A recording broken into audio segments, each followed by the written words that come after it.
നമ്മുടെ ഇന്നെന്താ പ്രത്യേകത? വാലന്റൈൻസ് ഡേ അല്ലേ? എനിക്ക് ഭയങ്കര നല്ല ബ്യൂട്ടിഫുൾ ആയിട്ടുള്ള ഒരു ഗിഫ്റ്റാണ് തന്നത് ഇന്ന്. മറക്കാൻ പറ്റാത്ത ഒരു ഗിഫ്റ്റ് എൻ്റെ ഭാര്യ എനിക്ക് സമ്മാനിച്ചിട്ടാണ് പോയത്. ഗൈസ്, മാരേജ് കഴിഞ്ഞിട്ട് 2 ഇയർ ആവുന്നു. ഇതുവരെ ഞാൻ ഇൻസ്റ്റഗ്രാമിൽ ഒരുപാട് റിക്വസ്റ്റ് ഉണ്ട്. ഇതുവരെ ഞാനൊരു ചെക്കന് മെസ്സേജ് ഇട്ടില്ല. പക്ഷെ മാനുല്ലേ എത്ര പേർക്ക് മെസ്സേജ് എന്ന് പറയും. ഞാൻ ഒരു ലഹരി കച്ചവടക്കാരൻ, നിന്നെ പോലെയുള്ള ക്രിമിനൽ ആയിട്ടുള്ള ഒരു സൈക്കോപാത്തിനെയൊക്കെ നേരിടാൻ എനിക്കറിയണം. അതിനൊക്കെ കൃത്യമായിട്ട് നേരിടാൻ നമുക്കറിയാം, അതിൻ്റെ വഴികളറിയാം. നീ കഴിയും പോലെ ചെയ്യും. നീ എന്നെ എന്തോ ഉണ്ടാക്കും എന്നൊക്കെ പറഞ്ഞില്ല, നീ അങ്ങ് ഉണ്ടാക്കടാ. അപ്പോൾ ഈ കഴിഞ്ഞ ദിവസമാണ് സഫ മെഹനുവിനെ കുറിച്ച് നമ്മൾ ഒരു വീഡിയോ ചെയ്തിരുന്നു. അതിൽ സഫ ഒളിച്ചോടിയതുമായി ബന്ധപ്പെട്ടായിരുന്നു നമ്മൾ ആ വീഡിയോ ചെയ്തത്. നമ്മുടെ ഫസ്മിന സക്കീർ എന്ന് പറയുന്ന നമ്മുടെ തൊപ്പിയുടെ മുൻ കാമുകിയുടെ മുൻ ഭർത്താവുമായിട്ടാണ് നമ്മുടെ സഫ ഒളിച്ചോടിയത്. ആ വീഡിയോ നമ്മൾ ചെയ്തിരുന്നു. എന്നാൽ ഖാദർ കരിപ്പൊടി അതുമായി ബന്ധപ്പെട്ട കൂടുതൽ തെളിവുകളും അതുപോലെ തന്നെ ഞെട്ടിക്കുന്ന വിവരങ്ങളുമാണ് ഇപ്പോൾ പുറത്തുവിട്ടിരിക്കുന്നത്. അതിൽ നമ്മുടെ സഫ എന്ന് പറയുന്ന കുട്ടിയുടെ കയ്യിൽ നമ്മുടെ മെഹനു കടിച്ച് ഉണ്ടാക്കിയ പാടുകളെല്ലാം പുറത്തുവിടുകയാണ്. വളരെ സങ്കടത്തോടു കൂടി മാത്രമേ നമുക്കതിനെ കാണാൻ വേണ്ടി സാധിക്കുകയുള്ളൂ. ഇദ്ദേഹത്തെക്കുറിച്ച് ഞാൻ എൻ്റെ പല വീഡിയോയിൽ പറഞ്ഞിരുന്നു. അദ്ദേഹം പൊതുവെ ലഹരിക്കടിമയാണ് എന്ന രീതിയിലുള്ള ഒരുപാട് ആക്ഷേപങ്ങൾ അദ്ദേഹം ഇതിൻ്റെ മുന്നേയും കേട്ടതാണ്. അതുമായി ബന്ധപ്പെടുത്തി കഴിഞ്ഞ വീഡിയോയിൽ നമ്മൾ പറഞ്ഞിരുന്നു, അദ്ദേഹം ഇൻ്റർവ്യൂവിൽ പറഞ്ഞിരുന്നു, ഞാൻ ഒരിക്കലും പുകവലിയല്ലാതെ എനിക്ക് മറ്റൊരു ദുശ്ശീലങ്ങളും ഇല്ല എന്നാണ് പറഞ്ഞത്. സഫ പറഞ്ഞിരുന്നു അത് നിർത്തണമെന്ന് ആവശ്യപ്പെട്ടപ്പോൾ തന്നെ ഞാൻ ആ ദുശ്ശീലങ്ങൾ നിർത്തി എന്നായിരുന്നു ആ ഇൻ്റർവ്യൂവിൽ നമ്മുടെ മെഹനു പറഞ്ഞത്. എന്നാൽ അതൊന്നുമല്ല സത്യമെന്നും സ്വന്തം ജീവിതത്തിൽ ഒരുപാട് കഷ്ടപ്പാടുകൾ സഫ അവിടെ അനുഭവിക്കുന്നുണ്ട് എന്നതിൻ്റെ ഞെട്ടിക്കുന്ന തെളിവുകളാണ് ഓരോ ദിവസം കഴിയും തോറും പുറത്തു വരുന്നത് എന്നുള്ളതാണ്. അതുമായി ബന്ധിപ്പിച്ച് എല്ലാ തെളിവുകളും ഇപ്പോൾ ഖാദർ കരിപ്പൊടി എന്ന് പറയുന്ന റിഫയുടെ മരണവുമായി ബന്ധപ്പെട്ട് ഒരുപാട് വീഡിയോ ചെയ്ത ഒരാളാണ് ഈ ഖാദർ കരിപ്പൊടി. അദ്ദേഹത്തിന് ഇതിൻ്റെ ബന്ധപ്പെട്ട എല്ലാ തെളിവുകളും ഇപ്പോൾ സഫ കൈമാറിയിരിക്കുന്നു. എൻ്റെ ഭാഗത്ത് യാതൊരു തെറ്റുമില്ല എന്നും എന്നെ വളരെ മാനസികമായിട്ടും ശാരീരികമായിട്ടും ഒരുപാട് ഉപദ്രവിച്ച ആളാണ് മെഹനു എന്നും എന്തൊക്കെയാണ് റിഫ എന്ന് പറയുന്ന കുട്ടി ഇവിടെ അനുഭവിച്ചത് എന്ന് ഇപ്പോൾ ഞാൻ മനസ്സിലാക്കുന്നു എന്നാണ് സഫ ഇപ്പോൾ തുറന്നു പറഞ്ഞിരിക്കുന്നത്. ഈ സഫയുടെ ഏറ്റവും ഞെട്ടിക്കുന്ന ഒരു ലേറ്റസ്റ്റ് ഓഡിയോ ക്ലിപ്പ് കൂടി അദ്ദേഹം പുറത്തുവിടുകയാണ്. എന്താണ് സഫ ആദ്യമായിട്ട് പ്രതികരിച്ചത്? നമുക്ക് ആ ഓഡിയോ ക്ലിപ്പിൻ്റെ ഏതാനും ചില വശങ്ങൾ നമുക്കൊന്ന് കേൾക്കാം. ഞാൻ പറയാം, ഇപ്പൊ നമ്മുടെ മാരേജ് കഴിഞ്ഞിട്ട് 2 ഇയർ ആവുന്നു. ഇതുവരെ ഞാൻ ഇൻസ്റ്റഗ്രാമിൽ ഒരുപാട് റിക്വസ്റ്റ് ഉണ്ട്. ഇതുവരെ ഞാനൊരു ചെക്കന് മെസ്സേജ് ഇട്ടില്ല. പക്ഷെ മാനുല്ലേ എത്ര പേർക്ക് മെസ്സേജ് എന്ന് പറയും. ഞാൻ ഗർഭിണിയായിരിക്കും പറയാം, ഞാൻ ബാംഗ്ലൂർ പോയിട്ടുണ്ട്, മാനുണ്ട് കുറേ കാര്യങ്ങൾ ഞാൻ ബുക്കിയിട്ട് അത്ര ഒന്നുമില്ലല്ലോ.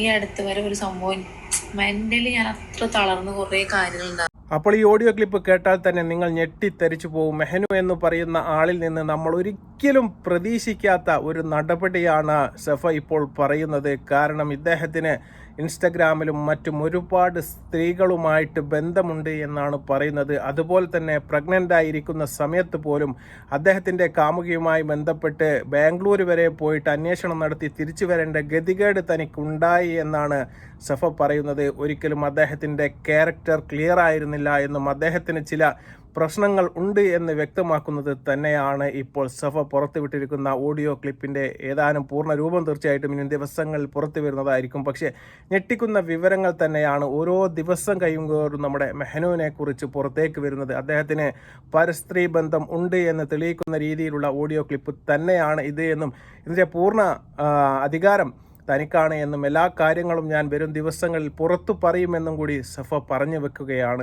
അപ്പോൾ നിങ്ങൾ മനസ്സിലാക്കണം, നമ്മുടെ റിഫയുമായി ബന്ധപ്പെട്ട 2 കേസുകളും ഇപ്പോൾ നടന്നുകൊണ്ടിരിക്കുകയാണ്. അതിലൊന്ന് ആത്മഹത്യാ പ്രേരണ കുറ്റം ചുമത്തിയ കേസും രണ്ടാമത്തേത് പോക്സോ കേസുമാണ്. 2 കേസുകളിലും ഇതുവരെ കാര്യമായിട്ടുള്ള അന്വേഷണ പുരോഗതി ഒന്നും തന്നെ ഉണ്ടായിട്ടില്ല എന്നുള്ളത് തന്നെയാണ് സത്യം. പോലീസ് ചാർജ് ഷീറ്റ് പോലും ഇതുവരെ കോടതിയിൽ ആ കേസുമായി ബന്ധപ്പെട്ട് ഹാജരാക്കിയിട്ടുമില്ല. എന്നാൽ റിഫ എന്ന് പറയുന്ന ആ കുട്ടി മെഹനുവിൻ്റെ അടുത്ത് നിന്ന് എത്ര വലിയ മാനസികവും ശാരീരികവുമായ പീഡനമാണ് ഏറ്റുവാങ്ങിയത് എന്ന് നമുക്ക് ഇപ്പോൾ മനസ്സിലാക്കാൻ വേണ്ടി സാധിക്കും. ആ ഒരു സത്യം ഇപ്പോൾ സഫ തുറന്നു പറഞ്ഞിരിക്കുകയാണ്. ഞാനും ഇപ്പോൾ അത് മനസ്സിലാക്കുന്നു. ഇത് തന്നെയായിരിക്കും മാനസികപരമായിട്ട് റിഫയെ തളർത്തിയത് എന്ന് എനിക്ക് ഇപ്പോൾ മനസ്സിലാവുന്നു എന്ന് ഖാദർ കരിപ്പൊടിയുമായി ബന്ധപ്പെടുത്തി തീർച്ചയായിട്ടും സഫ ഇപ്പോൾ തുറന്നു പറഞ്ഞിരിക്കുകയാണ്. അവരുടെ കയ്യിൽ കടിച്ച് പാടുണ്ടാക്കിയ തീർച്ചയായിട്ടും നിങ്ങൾ ഈ വീഡിയോൻ്റെ തുടക്കത്തിൽ തന്നെ കണ്ടു കാണും. അതിൻ്റെ ഫോട്ടോ അതിൽ നിങ്ങൾക്ക് മനസ്സിലാക്കാൻ വേണ്ടി സാധിക്കും എത്ര മൃഗീയപരമായിട്ടാണ് ആ കുട്ടിയെ നമ്മുടെ മെഹനു നേരിട്ടത് എന്നതിനുള്ള ഏറ്റവും ഞെട്ടിക്കുന്ന തെളിവ് തന്നെയാണ് ആ ഒരു പിക്ചർ. തീർച്ചയായിട്ടും വരും ദിവസങ്ങൾ ഇതുമായി ബന്ധപ്പെട്ട് തീർച്ചയായിട്ടും കൊമ്പ് കോർക്കാൻ തന്നെയാണ് ഖാദർ കരിപ്പൊടി എന്ന് പറയുന്ന യൂട്യൂബറുടെ തീരുമാനം.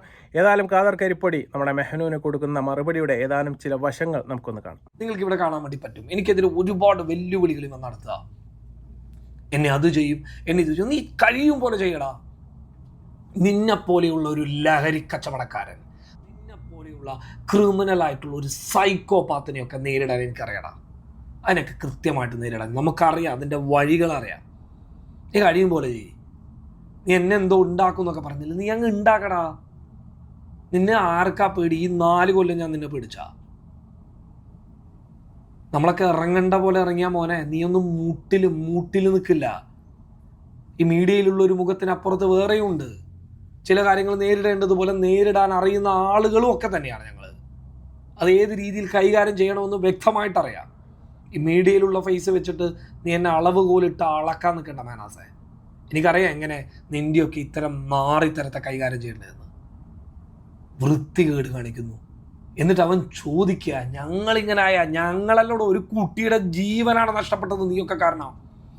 റിഫ എന്ന് പറയുന്ന ഒരു കുട്ടിയുടെ ജീവനാണ് നഷ്ടപ്പെട്ടത്. കണ്ടില്ലേ സഫ പറയുന്നത്? സഫ എന്നോട് പറഞ്ഞിട്ടുണ്ട്, സഫ വളരെ വേദനയോടുകൂടി എന്നോട് പറഞ്ഞിട്ടുണ്ട്, റിഫ എന്താണ് അനുഭവിച്ചത് എന്നുള്ളത് ഞാനിപ്പോൾ മനസ്സിലാക്കിയെന്നാണ് സഫ എന്നോട് പറഞ്ഞത്.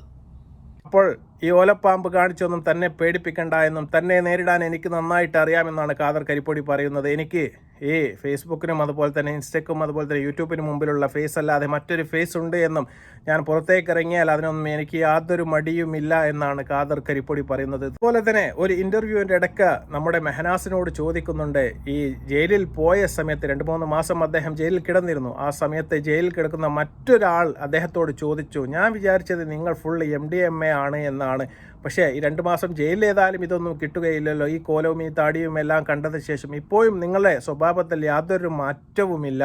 നിങ്ങൾക്ക് അങ്ങനെ ഞാൻ നിങ്ങളെ തെറ്റിദ്ധരിച്ചത്, നിങ്ങൾ എന്നോട് ക്ഷമിക്കണമെന്ന് ജയിൽ വെച്ചൊരു മനുഷ്യൻ പറഞ്ഞു എന്നാണ് നമ്മുടെ മെഹനാസ് പറയുന്നത്. നമുക്ക് ആ ഭാഗം ഒന്ന് കാണാം. അല്ലാതെ എന്തെങ്കിലും ഇപ്പൊ ഞാൻ പറയട്ടെ, ഇപ്പൊ പലരും പറയുന്നു കമന്റുകളിൽ വരുന്ന സാധനങ്ങളാണ് ചില ആള് പറഞ്ഞ് എന്റെ മുന്നേത്തെ വീഡിയോ കണ്ടിട്ട് ഞാൻ എന്തായാലും ഒരു മാസത്തിന്റെ ഉള്ളില് സെല്ലിലുണ്ടായിരുന്നു. അപ്പൊ അവിടെ കേസുമായി ബന്ധപ്പെട്ട പോസ്കോന്റെ പോക്സോ.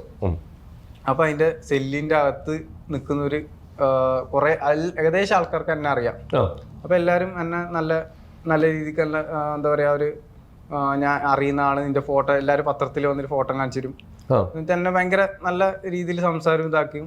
പിന്നെ ഏകദേശം ഒരാഴ്ച 2 ആഴ്ച കഴിഞ്ഞിട്ട് ഒരു പയ്യൻ വന്നിട്ട് എൻ്റെ അടുത്ത് പറഞ്ഞു, പിന്നെ സത്യം പറഞ്ഞാൽ ഞാൻ എൻ്റെ വീഡിയോ മുന്നേ കാണാറുണ്ട്, അപ്പൊ ഞാൻ വിചാരിച്ചു നീ വെറും MDMA എന്നാണ്. കാരണം ഓന് എന്താ പറയാ അത് യൂസ് ചെയ്യുന്നതാണ്. അപ്പൊ ഓനിക്ക് അതിന്റെ കുറെ ലക്ഷണങ്ങൾ മനസ്സിലാവും. അതായത് ഇങ്ങനെയൊക്കെയാണ് ലക്ഷണങ്ങൾ. പക്ഷെ അത് നിനക്ക് ഫുള്ളായിട്ട് ക്യാരക്ടർ ഒന്നും ഇപ്പൊ നമുക്ക് മനസ്സിലായി. ഇതിന്റെ ഉള്ളിൽ നിനക്ക് എന്തായാലും കിട്ടാൻ ചാൻസ് ഇല്ലല്ലോ, നീ ഇപ്പോഴും ചെയ്തോണ്ടിരിക്കുന്നുണ്ട് പറഞ്ഞു. സോറിയുടെ തെറ്റിദ്ധരിച്ചില്ല, സോറി എന്നിട്ട് വെച്ചൊക്കെ പറഞ്ഞു. ആ ഒരു സാധനം ചില ആളെങ്ങനെ പറയലുണ്ട്, എന്താ പറയാ, നമ്മൾ ഉറങ്ങാണ്ട് ഡ്യൂട്ടി ചെയ്യുന്ന സമയത്തൊക്കെ കണ്ണു വന്നിട്ടുണ്ട് കഞ്ചാവ് എന്ന് പറയും, മുടി വളർത്തിട്ടുണ്ട് കഞ്ചാവ് എന്ന് പറയും. ഒരാളെ കോലം നോക്കി പറയുന്ന ആളുകളുണ്ട്. മെഹനാസിന്റെ തീർച്ചയായിട്ടും ഈ പോക്ക് വളരെ അപകടം നിറഞ്ഞ ഒരു പോക്കാണ് എന്ന കാര്യത്തിൽ യാതൊരു തർക്കവുമില്ല. അദ്ദേഹത്തിന്റെ കുത്തഴിഞ്ഞ ജീവിതം തന്നെയാണ് ആത്യന്തികമായിട്ട് റിഫയുടെ മരണത്തിലേക്കും ഇപ്പോൾ സഫ എന്ന് പറയുന്ന കുട്ടിയുടെ ജീവിതത്തിൽ നിന്നുള്ള കൊഴിഞ്ഞു പോക്കിനും കാരണമായത് എന്ന് വളരെ വ്യക്തമായിട്ട് നമുക്ക് മനസ്സിലാക്കിയെടുക്കാൻ വേണ്ടി സാധിക്കും. അതുമായി ബന്ധപ്പെടുത്തി ഒരുപാട് ഓഡിയോ ക്ലിപ്പുകൾ ഇപ്പോൾ ഖാദർ കരിപ്പൊടിയുടെ കൈവശമുണ്ട്. ഓരോ ദിവസങ്ങളിലായിട്ട് ഓരോ ഓഡിയോ ക്ലിപ്പുകൾ പുറത്തേക്ക് വിടുമെന്നും അതിനെ തടുക്കാൻ പറ്റുമെങ്കിൽ താൻ തടുത്തോ എന്ന രീതിയിൽ തന്നെയാണ് ഖാദർ കരിപ്പൊടി മുന്നോട്ട് പോകുന്നത്. തീർച്ചയായിട്ടും വരും ദിവസങ്ങൾ ഇതുമായി ബന്ധപ്പെടുത്തി ഒരുപാട് ഞെട്ടിക്കുന്ന തെളിവുകൾ ഇനിയും പുറത്തേക്ക് വരാനുണ്ട്. ഈ ഒരു സമയത്ത് തീർച്ചയായിട്ടും സഫയുടെ ഈ ഓഡിയോ ക്ലിപ്പിൽ വളരെ പ്രാധാന്യം അർഹിക്കുന്നതാണ്. കാരണം ഞാൻ പറഞ്ഞതുപോലെ തന്നെ ഫസ്മിന സക്കീറിൻ്റെ മുൻ കാമുകനായ ലല്ലുവുമായിട്ടാണ് ഇപ്പോൾ സഫ ഒളിച്ചോടിയിരിക്കുന്നത്. കാരണം സ്വന്തം ജീവിതത്തിൽ യാതൊരു നിവൃത്തിയുമില്ലാത്തത് കൊണ്ടാണ് ഞാൻ ഈ നടപടി സ്വീകരിക്കുന്നത് എന്നാണ് ഇപ്പോൾ സഫ പറഞ്ഞിരിക്കുന്നത്. കാരണം അദ്ദേഹത്തിന് ഒരുപാട് സ്ത്രീകളുമായിട്ട് ടച്ചുണ്ട് എന്നും ഞാൻ ഒരാൾക്ക് പോലും ഇൻസ്റ്റഗ്രാമിൽ പോലും റിക്വസ്റ്റിന് പോലും മറുപടി കൊടുക്കാത്തൊരു വ്യക്തിയാണ് എന്നാണ് സഫ ഇപ്പോൾ പറയുന്നത്. തീർച്ചയായിട്ടും വരും ദിവസങ്ങൾ ഇതുമായി ബന്ധപ്പെടുത്തി കൂടുതൽ വിവരങ്ങളുമായി നമുക്ക് വരാം. അതുവരെ നന്ദി, നമസ്കാരം.